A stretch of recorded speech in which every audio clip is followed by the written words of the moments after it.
Hello students, good morning to all of you. और आज हम लोग एसे अ डे के सेकेंड डे के सेशन में हैं। आज जैसे कल पहले दिन मैंने आपको गांधी जी के 10 कोट्स दिए थे और बताया था कि इसको आप कैसे इंटरप्रेट कर सकते हैं। हो सकता है उनमें एक क्वेश्चन भी आ जाए, और यदि नहीं भी क्वेश्चन आता है तो आप उनको अपने एसे में यूज कर सकते हैं, आपको एक्स्ट्रा मार्क्स मिलेगा। मैंने आपको 10 कोट्स का मीनिंग भी समझाया था। अब आज के क्लास में मैं आपको एक नया क्वेश्चन जो ऑलरेडी 67 के बीपीएससी में आया हुआ है, मैं उस क्वेश्चन को लेकर आपको समझाना चाहूंगा कि ऐसे लिखते वक्त किन बातों का ध्यान रखना है। मैं आपको बताऊं, यदि आप बेसिक बातों का ध्यान नहीं रखेंगे, आप डायमेंशन को इंक्लूड नहीं करेंगे, प्रैक्टिस नहीं करेंगे, तो मैं आपको कहता हूं, लिखित देता हूं, आप अच्छा मार्क्स नहीं स्कोर कर सकते हैं। मैं खुद मेरी जब मैं यूपीएससी दिया तो मैंने देखा पहले अटेम्प्ट में मेरा मार्क्स बहुत कम था, 88 था। लेकिन जब मैंने इसको सीरियसली लिया इस सब्जेक्ट को तो मेरा one of the highest marks था, 154। ठीक है, तो मैं आपको बस इतना ही बताना चाहूंगा, उस साल जिस साल मैंने दिया मैंने सिर्फ प्रैक्टिस प्रैक्टिस प्रैक्टिस किया, तो मेरा मार्क्स हाईएस्ट था। आई थिंक उस साल 155 या 56 हाईएस्ट था, मेरा 154 था। तो हम लोग को इस बात का ध्यान रखना है, और आज के एसे के थ्रू मैं आपको समझाने की कोशिश करूंगा। ठीक है, आप लोग भी जब इस लेक्चर को देख रहे हैं तो अपनी बातों को, आपकी क्या इंटरप्रिटेशन है जब क्वेश्चन को देख रहे हैं, आप अपने चैट बॉक्स में लिखिए। और जैसे जैसे हमारी डिस्कशन बढ़ती चली जाएगी, आप अपनी बात को सोच सोच के लिखिए वहां, सो दैट कि आप ये जब लेक्चर जब भी देख रहे हो, आपका और मेरा इंटरेक्शन समझिए चलता रहेगा। चलिए, तो अब इस क्वेश्चन पे आते हैं। अब ये क्वेश्चन पे है हमारा। क्वेश्चन कह रहा है, बड़ा अच्छा क्वेश्चन था, 68 का। ये मुहावरा बिहार बेस्ड क्वेश्चन था। अब इस क्वेश्चन को थोड़ा समझते हैं, लोग बड़ा डिफिकल्टी फेस करते हैं। तो मैं ऑलवेज बता दूं, आजकल जिस तरह के क्वेश्चन आ रहे हैं, हम लोग को कुछ नहीं करना है, पहले मीनिंग समझ लेना है। और मीनिंग समझने के लिए ऑलवेज क्वेश्चन को आप ब्रेक कीजिए, क्वेश्चन को ब्रेक कीजिए। जब तक क्वेश्चन को आप ब्रेक नहीं करेंगे, आप मीनिंग नहीं समझ पाएंगे। तो अब इसमें देखते हैं। और ऐसे की एक बड़ी खास बात है, आपको जरूरी नहीं है कि वहीं तक अपनी मीनिंग को लिमिट रखें, बट आप अपनी क्रिएटिविटी को, आप इसकी मीनिंग को ब्रॉड कर सकते हैं, इसकी मीनिंग को बहुत लार्ज स्केल पे ले जा सकते हैं। ऐसा नहीं है कि जो कह रहा है आपको उतने तक ही लिमिट रहना है, बट इसकी मीनिंग को इंटरप्रेट करके आप चाहे जिस डायमेंशन में ले जाना चाहते हैं ले जा सकते हैं। अब जैसे हम मूस, मूस का सिंपली मतलब क्या है, जो हम रैट है, जो चूहा है, हम जिसकी बात करते हैं, ये उसकी भी बात हो सकती है कि वो व्यक्ति जो एम्बिशन है, गोल डिसाइड कर रहा है, बट अपनी कैपेबिलिटी को नहीं समझ रहा है। हो सकता है हम एक वीक आदमी की भी बात करें, हम यहाँ पे इनकेपेबल पर्सन की भी हम बात कर सकते हैं। तो यहाँ पे इंडिविजुअल भी हो सकता है, सोसाइटी भी हो सकती है, ऑर्गेनाइजेशन भी हो सकता है। तो मूस का इंटरप्रिटेशन हम बहुत कुछ निकाल सकते हैं, बट पहले एक बार मीनिंग समझ ले, फिर हम इसके अलग अलग मीनिंग को देखेंगे। मूस मोटई हैं तो लोढ़ा हुई हैं, ना हाथी ना घोड़ा हुई हैं। इसका सिंपल सा मतलब है कि यदि चूहा मोटई है, कह रहा चूहा को आप कितना भी न्यूट्रिशियस फूड, पौष्टिक आहार खिला लीजिए, वो ज्यादा से ज्यादा इतना बड़ा है तो इतना बड़ा लोढ़ा, आप देखते हैं ना जो सिलवट, आप जिस पे वो मसाला पीसते हैं, तो कह रहा चूहा को आप कितना भी खिला लीजिए, वो ज्यादा से ज्यादा क्या होगा, तो इतना बड़ा एक सिलवट की तरह हो जाएगा, ना कि वो हाथी की तरह विशाल काय बहुत बड़ा हो जाएगा, चाहे उसको कितना भी खिला लीजिए, या वो घोड़े की तरह दौड़ने लगेगा। ये पॉसिबल नहीं है।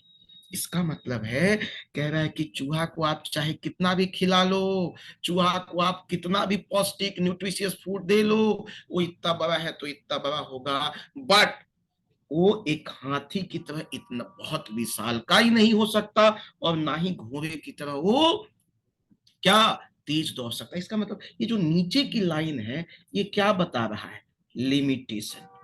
कैसी लिमिटेशन हो सकता है, बायोलॉजिकल लिमिटेशन भी हो सकता है उस इंडिविजुअल में इनहेरेंट कैपेबिलिटी एक चूहे की जैसे इतने से इतनी बड़ी होने की है, हाथी बनने की नहीं है। वैसे ही कह रहा है एक व्यक्ति हो सकता है, एक समाज हो सकता है, एक नेशन हो सकता है, एक इंटरनेशनल ऑर्गेनाइजेशन हो सकता है, वो अपने गोल को सेट कर रहा है विदाउट अपनी कैपेसिटी को देखे हुए, तो उस गोल को अचीव नहीं कर सकता है।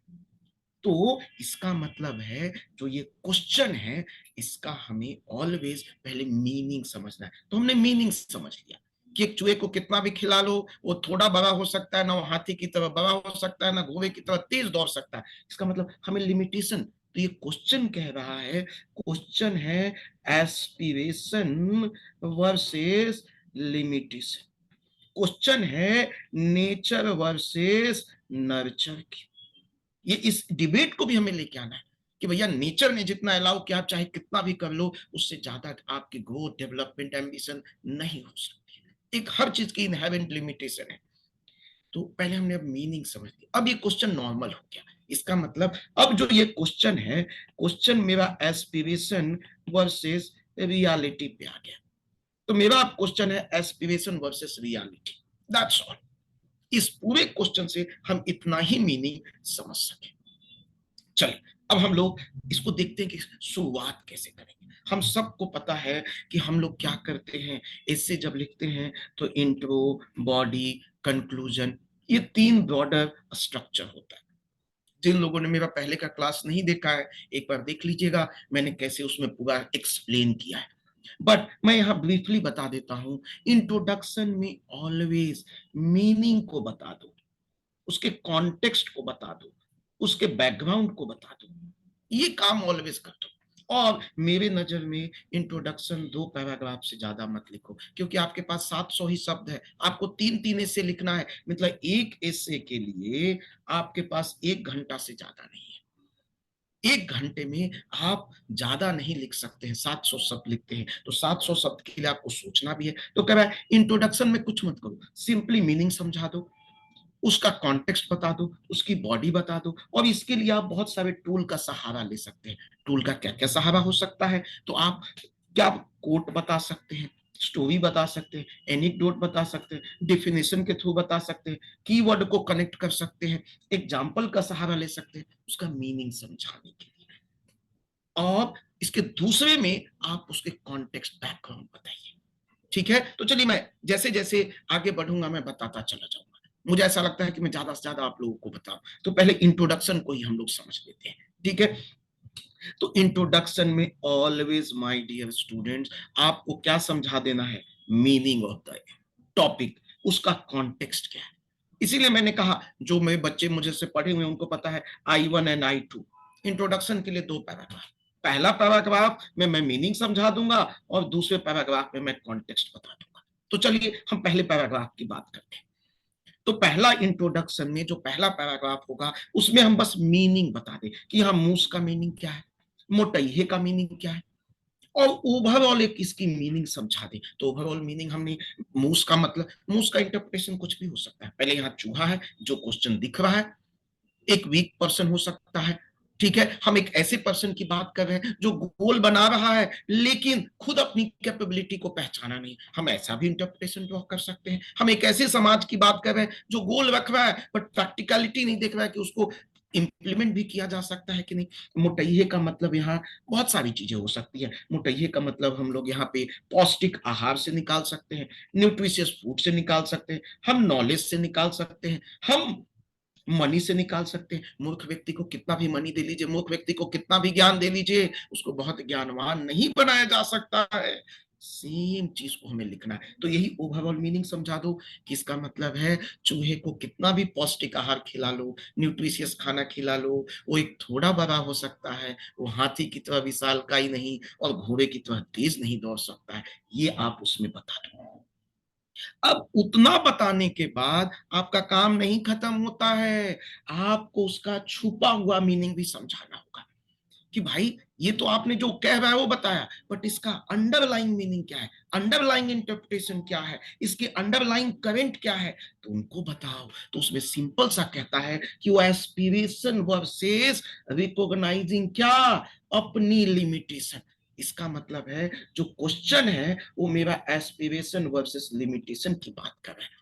कि कोई भी एस्पिरेशन आप देख रहे हो, बट एस्पिरेशन देखने से पहले आपको क्या करना है, अपनी कैपेबिलिटीज देखनी है, अपनी स्ट्रेंथ देखनी है, अपनी वीकनेस देखनी है, अपनी सेल्फ अवेयरनेस देखना है। तो कोई भी ग्रोथ तभी होगा जब आप अपने बारे में जानते हैं, सेल्फ अवेयर इंसान है। और फिर इसी को आप कंपेयर कर रहे हैं कि जैसे वे जो चूहा है उसको हमेशा भूख लगता रहता है, उसको मेटेरियलिस्टिक थिंग चाहिए। तो यह भूख लगने का मतलब मेटेरियलिस्टिक थिंग है, हमको बहुत चीज चाहिए, लेकिन चाहिए, लेकिन क्या मेरे अंदर वो कैपेबिलिटी है उसको प्राप्त करने का, क्या मेरी स्ट्रेंथ है? तो यही कह रहा है हम लोग को क्या समझना होगा, अपनी कैपेबिलिटी।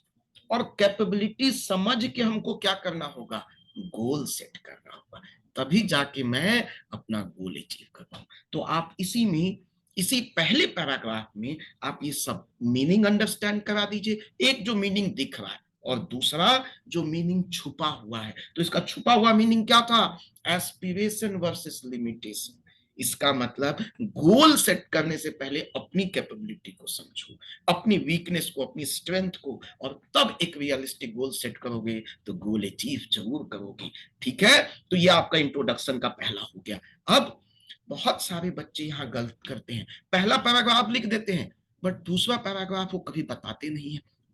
दूसरा पैराग्राफ क्या है, दूसरा पैराग्राफ सिंपली है कि आपको एग्जामिनर को समझाना है कि सर मैं आपका डिमांड समझ गया क्वेश्चन का, इसीलिए मैंने आपको मीनिंग समझा दिया, लेकिन मैं आपको और एक स्टेप आगे जाके बताना चाहता हूं कि सर ये क्वेश्चन आज आपने मुझसे क्यों पूछा है, आज ये क्वेश्चन क्यों आया है, आज दुनिया में ऐसा क्या हो गया कि आप ये क्वेश्चन पूछने पे मेरे से मजबूर हो गए।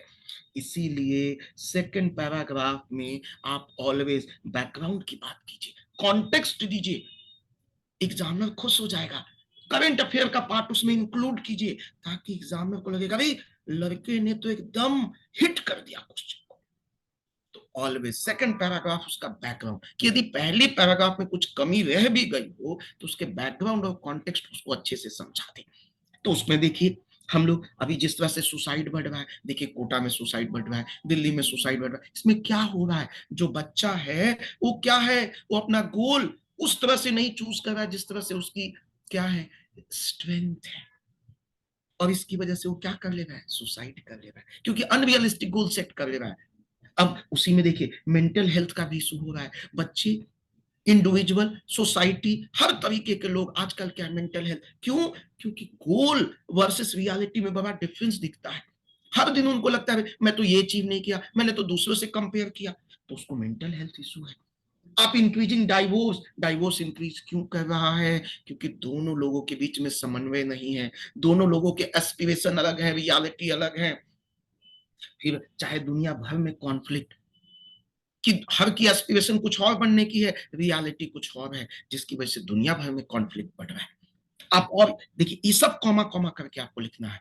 आप देखिएगा career expectation versus market reality, हम कैरियर चूज करने की कोशिश कर रहे हैं लेकिन क्या मार्केट को हम समझ रहे हैं, पता चला विदाउट मार्केट को समझे हुए हम उस करियर के लिए कूद गए हैं, विदाउट उसको समझे। अब ऐसा होगा तो डेफिनेटली प्रॉब्लम होगा। इसका मतलब चूहा अपनी कैपेबिलिटी समझा नहीं और हाथी बनने चल रहा है, घोड़ा बनने चल रहा है। हाँ, तो इसका मतलब करियर चूज करने से पहले आपको अपनी स्ट्रेंथ, वीकनेस, मार्केट सबको समझना होगा। सेम वे में financial ambition versus economic reality, इसमें क्या आप देखने को मिलता है कि आप लग्जरी लग्जरी लाइफ जीना चाहते हैं, लेकिन क्या आपके पास सोर्स ऑफ इनकम है? और इसीलिए आजकल देखिएगा क्रेडिट कल्चर, क्रेडिट कल्चर, पूरी दुनिया क्रेडिट कार्ड पे जी रही है। ठीक है, सोर्स नहीं है लेकिन पैसा खर्च कर दिया। ठीक है, फिर सेम वे में entrepreneur dream versus market viability, हम क्या देख रहे हैं, हम एक स्टार्टअप की सोच लिया, लेकिन हमने क्या सोचा कि वो स्टार्टअप प्रैक्टिकल है, क्या वो पैसा जनरेट करेगा, क्या मार्केट में उस प्रोडक्ट की वाइबिलिटी है। लेकिन हम जब नहीं सोचेंगे तो इसलिए देखिएगा 100 स्टार्टअप स्टार्ट होंगे तो 90 फेल हो जाएंगे। क्यों? क्योंकि दोनों के बीच में गैप। सेम चीज academic goals versus personal aptitude, आपने एक एकेडमिक एक गोल चूज कर लिया है, एक सब्जेक्ट चूज कर लिया है, एक कोर्स चूज कर लिया है, एक ड्रीम चूज कर लिया है, लेकिन उसके लिए आपकी पर्सनल एप्टीट्यूड सपोर्ट करती है क्या? फॉर एग्जांपल एक बहुत छोटे कद का व्यक्ति है, वो कहता है मैं आर्मी में जाना चाहता हूं, मैं बहुत तेज दौड़ता हूं, लेकिन पहले उसको पता होना चाहिए कि एक मिनिमम हाइट है जो उसके लिए चाहिए। अब वो मिनिमम हाइट नहीं होगी तो आप कितने भी तेज दौड़ते हैं, कितना भी अच्छा निशाना लगते हैं, आपका सिलेक्शन नहीं होगा। तो ये सब आपको पता होना चाहिए। Same way social media influence and personal happiness. Social media का ऐसा इन्फ्लुएंस है कि हम हर चीज दूसरे के बारे में देख रहे हैं। हम क्या कर रहे हैं, हम ये नहीं देख रहे हैं कि हम पर्सनल गोल को हम सेलिब्रेट करें, बट हम पर्सनल हैप्पीनेस को हम सोशल मीडिया के इन्फ्लुएंस में, मतलब हम रिलेटिव बार बार देख रहे हैं। फलाना तो इतना फॉलोअर्स है, मेरे तो 5 ही लाइक आए, और वो अगेन मेंटल हेल्थ। तो ये बैकग्राउंड आपको देना पड़ेगा जब आप क्या कर रहे होंगे, आप एक क्वेश्चन को लिख रहे होंगे। चलिए हम आगे बढ़ते हैं, ठीक है। अब इंट्रोडक्शन देखिए यहाँ खत्म हो गया। तो 2 पैराग्राफ में आपने क्या किया, इंट्रोडक्शन को कंप्लीट कर दिया, ठीक है। अब आपका काम है कि तीसरा ट्रांजिशन लाइन लिखना। ट्रांजिशन लाइन क्या होता है, फ्यूचर कोर्स ऑफ एक्शन।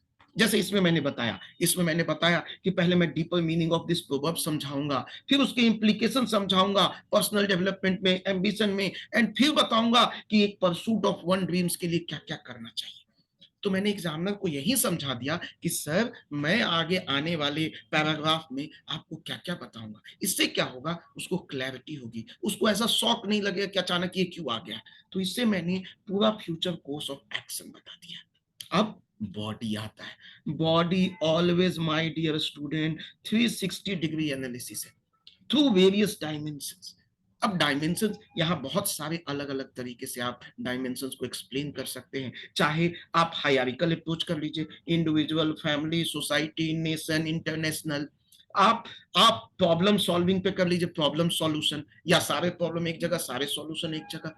या आप सेक्टोरल अप्रोच चल सकते हैं। सेक्टोरल अप्रोच में क्या होता है आपको खुद पता है। सेक्टोरल अप्रोच में आप primary sector, secondary sector, tertiary sector, private sector, public sector, joint sector, sports sector, entertain, आप अलग अलग सेक्टर को मूव कर सकते हैं। आप पेस्टल अप्रोच अडॉप्ट कर सकते हैं। पेस्टल हिस्टोरिकल अलग हुआ, पॉलिटिकल अलग हुआ, इकोनॉमिकल, सोशल, टेक्नोलॉजिकल, ये सब अलग अलग डायमेंशन है। क्लियर है। तो मैं आपको वही समझाने की कोशिश कर रहा हूं कि बॉडी में आपको मिनिमम 3 से 4 डायमेंशन तो लेके आना ही चाहिए। तो चलिए हम लोग एक एक करके इन चीजों को हम लोग समझते हैं, डायमेंशंस को, ठीक है। और हम लोग पॉइंट्स को देखते हैं। तो हमारा अब बॉडी यहां से क्या हुआ, चालू हो गया। बॉडी को चालू करते हैं तो पहला डायमेंशन हमने क्या कर रखा, ये जो मेटाफोर रैट का है उसको समझाते हैं। इसका मतलब हम नेचर वर्सेस नर्चर डिबेट को स्टार्ट कर रहे हैं। तो यहां बता रहे हैं हम, अब इसमें मैंने 3 पॉइंट दिया है, इसकी हेल्प से आपको एक पैराग्राफ लिख देना है।